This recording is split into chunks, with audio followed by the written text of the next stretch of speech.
రఫీ. ఎవరైతే కొత్తగా vehicles తీసుకోవాలనుకుంటున్నారో two వీలర్లు కానీ ఫోర్ వీలర్లు కానీ వాళ్ళందరికీ కూడా ప్రభుత్వం గుడ్ న్యూస్ చెప్పింది. ఎందుకు అంటే ఇంతకుముందు మనం ఏ విధంగా అయితే వెహికల్స్ కొన్న తర్వాత మనం ఆర్టీఓ ఆఫీస్కి వెళ్ళి లైన్లో నిలబడి కౌంటర్ 1 కౌంటర్ 2 కౌంటర్ 3 అంటూ అక్కడికి వెళ్ళి తిరిగి తర్వాత అక్కడ ఉన్న ఏజెంట్లకి లంచాలు ఇచ్చి అదేవిధంగా క్యూ లైన్లో నిల్చొని మనం చాలా రకాల ఇబ్బందులు అయితే పడ్డాం.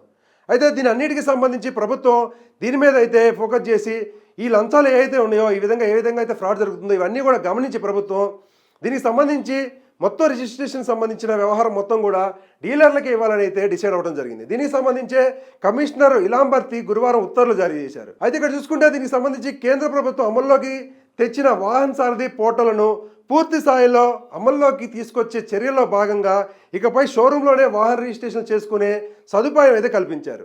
అయితే దీనికి సంబంధించి 15 రోజులు అయితే దీనికి సంబంధించిన వెబ్సైట్ పూర్తి చేయాలని అయితే కమిషనర్ అయితే ఆదేశించడం జరిగింది. అయితే ఈ వెబ్సైట్ రావడం వల్ల మనకి లాభమా నష్టం అంటే 100% లాభం అనే చెప్పాలి. ఎందుకు అంటే ఇంతకుముందు మనం ఉదాహరణ తీసుకుంటే ఇంతకుముందు ఏదైనా వెహికల్ కొన్నప్పుడు టూ వీలర్ కానీ ఫోర్ వీలర్ కానీ అంటే ఇక్కడ ఒక కండిషన్ ఏంటంటే ఫోర్ వీలర్ టూ వీలర్ ఏవైతే ఉన్నాయో ఇవన్నీ కూడా మనకి పర్సనల్ వెహికల్స్. అంటే ఇక్కడ బిజినెస్ అంటే ఏదైతే ఇవి ట్యాక్సీ ప్లేట్లు ఉంటాయో వీటికి ట్రక్కులు ఏవైతే ఉంటాయో వీటికి వర్తించదు. ఇది వీళ్ళు ఆర్టీఓ ఆఫీస్కి వెళ్ళాల్సి ఉంటుంది. ఇక్కడ పర్సనల్ వెహికల్స్ ఏవైతే ఉంటాయో వీళ్ళు మాత్రమే షోరూంలో చేసుకునే వెసులుబాటు అయితే ఉంది.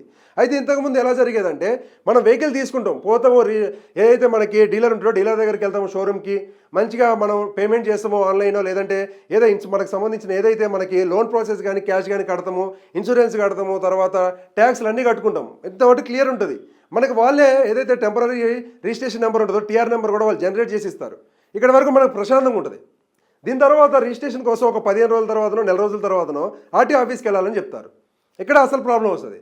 మనం అన్ని ట్యాక్సులు కడతాం ఆర్టీఓ ఛార్జెస్ కడతాం స్లాట్ బుకింగ్ డబ్బులు కడతాం అన్నీ కట్టిన తర్వాత వీళ్ళు ఒక పేపర్ లిస్ట్ ఇస్తారు మనకి టీఆర్తో పాటే ఇన్సూరెన్సు ట్యాక్స్ ఇన్వాయిస్ ఇవన్నీ ఇస్తారు.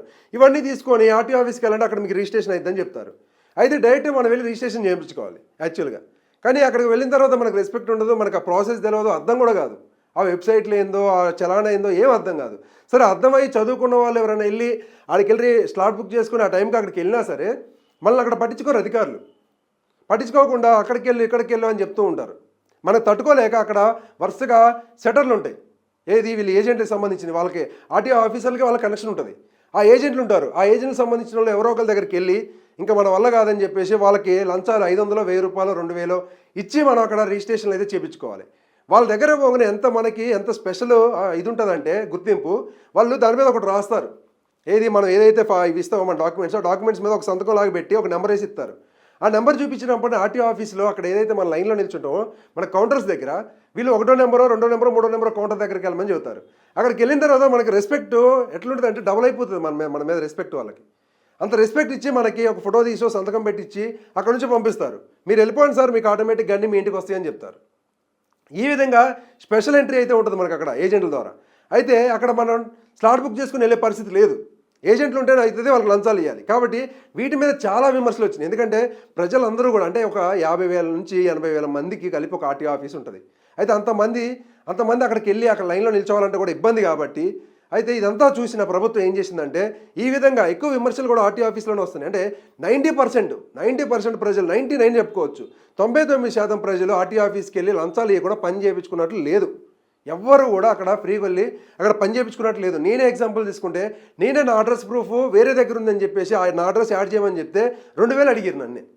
అంటే ఈ విధంగా ఫ్రాడ్ అయితే జరుగుతూ ఉంటుంది. ఇది మొత్తం కూడా అక్కడ అధికారులకు తెలిసే జరుగుతుంది. అధికారులు అక్కడ ఏజెంట్లకు తెలిసే జరుగుతుంది. బట్ ఏంటంటే వాళ్ళు మనం పట్టించలేము. ఎందుకంటే అక్కడ ఉండేది ప్రైవేట్ సిబ్బంది, ఏజెంట్లు, బ్రోకర్లు ఉంటారు. వాళ్ళు ఆ బ్రోకర్లకి మనం డబ్బులు ఇస్తాం, డైరెక్ట్గా ఆర్టీఓ వాళ్ళకి ఇవ్వలేము. కాబట్టి మనం ఇక్కడ ఏసీబీ వాళ్ళకి పట్టించలేము.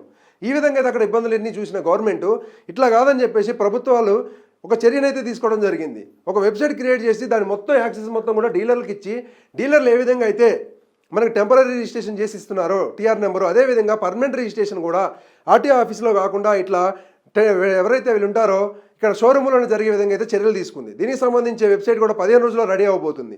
తర్వాత నుంచి ఏదైతే పర్సనల్ వెహికల్స్ ఉంటాయో ట్యాక్సీ ప్లేట్లు కానీ వీటన్నిటికి కూడా మనకి రిజిస్ట్రేషన్ ఆఫీస్కి వెళ్లకుండానే మొత్తం ఆర్సీ మొత్తం కూడా ఇంటికి వచ్చే విధంగా అంటే స్పీడ్ పోస్ట్లో ఆర్సీ వచ్చే విధంగా అయితే ఈసారి చర్యలు చేపట్టారు. దీనికి మొత్తానికి కూడా డీలర్ దగ్గరే మన పని మొత్తం అయిపోతుంది. ఒకసారి షోరూమ్కి వెళ్ళి మనకు కావాల్సిన టూ వీలర్ కానీ ఫోర్ వీలర్ కానీ వెహికల్ తీసుకున్న తర్వాత ఆర్సీ ఇంటికి వచ్చే వరకు కూడా మనకి ఆర్టీఓ ఆఫీస్తో పని లేదు.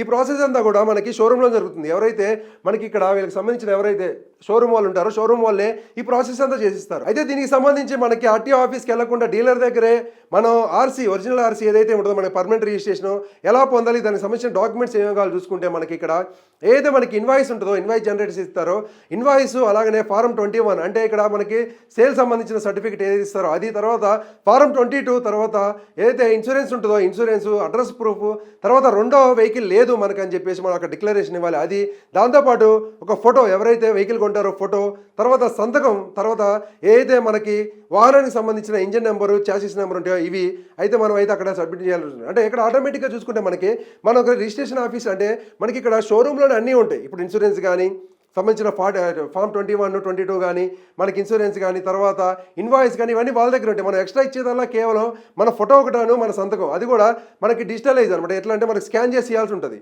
స్కాన్ చేసి ఇస్తే వాళ్ళు అప్లోడ్ చేస్తారు. దీనివల్ల ఏంటంటే మనకి చాలా టైం అయితే సేవ్ అవుతుంది వృధా అవ్వకుండా. ఈ విధంగా మొత్తం కూడా ఇక్కడ ఏదైతే డీలర్ ఉన్నో డీలర్ దగ్గర అయిపోతుంది కాబట్టి ప్రజలందరికీ కూడా టైం సేవ్ అవుతుంది, లైన్లో నిలబడే బాధ తగ్గుతుంది. అంతేకాకుండా ఇక్కడ చూసుకుంటే ముఖ్యంగా ఉద్యోగాలు చేసుకున్న వాళ్ళు ఎవరైతే ఉంటారో వీళ్ళు వెహికల్ కొనుక్కున్న తర్వాత ఒక రోజల్లా అక్కడ రిజిస్ట్రేషన్ ఆఫీస్ కోసం వెళ్ళడం అని చెప్పేసి లీవ్ పెట్టుకోవాల్సి వస్తుంది. ఆ రోజు అయితే ఆఫీస్కి వెళ్ళకుండా ఉండాల్సి వస్తుంది. ఎందుకంటే అక్కడికి వెళ్ళిన తర్వాత గంటల తరబడి అక్కడ లైన్లు ఉంటాయి. తర్వాత అక్కడ ఒక రోజు టైం వెచ్చించాలి, ఎందుకంటే హాలిడేస్లో ఉండదు కాబట్టి ఆర్టీఓ ఆఫీసు. ఆ విధంగా అయితే ప్రజలందరూ ఇబ్బందులు పడుతున్నారు. ఇప్పుడు ఈ విధంగా ఏంటంటే మనకు కావాల్సింది మనం జస్ట్ ఆన్లైన్లో పంపించడం ద్వారా అయితే అక్కడ మనకి రిజిస్ట్రేషన్ అయిపోతుంది కాబట్టి రిజిస్ట్రేషన్ అయిపోయి డీలర్ దగ్గరే మనకు ఆర్సీ కూడా స్పీడ్ పోస్ట్లో ఇంటికి వచ్చేస్తుంది.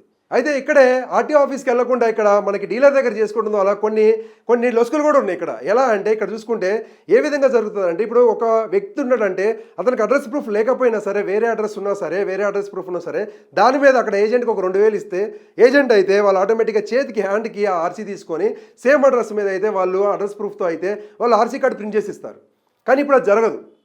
ఎందుకు జరగదు అంటే ఇక్కడ మధ్యలో మీడియేటర్ లేరు, బ్రోకర్ లేరు, ఇక్కడ లంచాలు లేవు కాబట్టి ఇప్పుడు ఒరిజినల్ అడ్రస్ నువ్వు ఏదైతే ఉంటుందో కొన్న వ్యక్తి ఆ ఒరిజినల్ అడ్రస్ మీదనే వీళ్ళకి కొత్త ఆర్సీ అయితే ప్రింట్ అయ్యి వస్తుంది. దీనివల్ల ఏంటంటే ఇక్కడ ఫేక్ ఆర్సీలు ఏవైతే ఉంటాయో ఫేక్ అడ్రస్ పెట్టి ఎవరైతే అడ్రస్లు క్రియేట్ చేస్తూ ఉంటారో వీళ్ళందరూ కూడా నామరూపంలో కూడా పోతారు. ఇప్పుడు ఎందుకు అంటే ఇక్కడ చూసుకోవచ్చు ఫేక్ అడ్రస్ పెట్టి వీళ్ళు ఆర్సీ పొందడం ద్వారా వాళ్ళకి ఒక ఆర్సీ కార్డు మీద వెనకాల వీళ్ళు చెప్పిన అడ్రస్ రావడం వల్ల అయితే వాళ్ళు అక్కడ ఒక ఫేక్ అడ్రస్తో ఒక ప్రూఫ్ అయితే సంపాదించుకోగలుగుతున్నారు. ఏది ఏజెంట్ల ద్వారా వాళ్ళు హ్యాండ్కి తీసుకుంటారు, పోస్ట్ చేయకుండా వాళ్ళు హ్యాండ్కి తీసుకొని ఆ విధంగా అయితే ఆర్సీ కార్డుల మీద వాళ్ళు ఇష్టం వచ్చిన అడ్రస్లు అయితే ప్రింట్ చేసుకొని ఆ విధంగా అయితే వీళ్ళు చలామణి అవుతూ ఉన్నారు చాలామంది.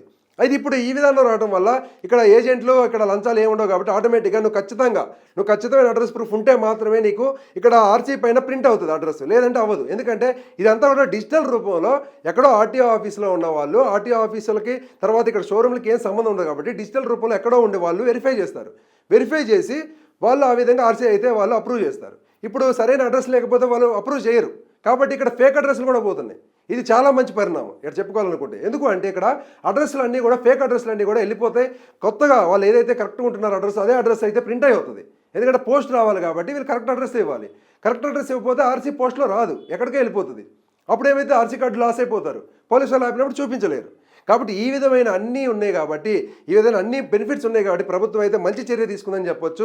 దీనివల్ల అయితే ప్రజలందరూ కూడా లబ్ధి పొందుతున్నారు, ఎలాంటి నష్టం లేదు.